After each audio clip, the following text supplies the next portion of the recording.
మీ అమ్మాయికి సంబంధాలు చూస్తున్నారు కదా వదినా, ఎవరైనా నచ్చారా? ఎక్కడ వదినా, ఇప్పుడు అబ్బాయిలు ఎలా ఉన్నారు, ఒక్కళ్ళు సరిగ్గా లేరు. ఏ వదినా, కట్నంగానే అడుగుతున్నారా? ఛీ, మేమెందుకు కట్నం అడుగుతాం వదినా, మేము అలాంటి చీప్ పనులు చెయ్యం. సరే మరి ప్రాబ్లం ఏంటి? ఏమున్నాయి వదినా, ఫస్ట్ సంబంధం వచ్చింది, అన్ని బాగున్నాయి అనుకుంటే ఆ అబ్బాయికి వంట రాదని తెలిసింది. ఇంకా మా అమ్మాయికి ఏం పెడతాడు, రోజు బయట ఫుడ్ ఆర్డర్ చేస్తే మా అమ్మాయి హెల్త్ పరిస్థితి ఏంటి వదినా. ఇంకో సంబంధం వచ్చింది, ఆ అబ్బాయి శాలరీ 1,00,000 అంట, మా అమ్మాయికి పాకెట్ మనీయే మా ఆయన 1,00,000 ఇస్తారు. ఇంకా దీని చిన్న చితక కోరికలు ఏం తీరుస్తాడు.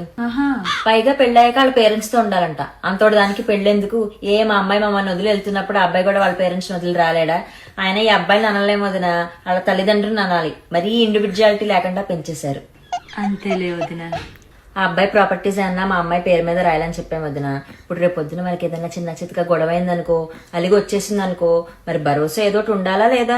అంటే మేము చూసుకోలేక కాదు, అది దాని హక్కు కదా. కరెక్టే వదినా. మొన్న సంబంధం వచ్చింది, ఆల్మోస్ట్ ఓకే అయిపోయింది అనుకున్నాం. ఆ అబ్బాయి వచ్చి మా అమ్మాయి తోటి నీకు బాయ్ బెస్టీస్ ఉండకూడదు అన్నాడు. ఇంకా దాంతో అంత నేరో మైండెడ్ కూడా మాకు వద్దనేసుకున్నాం.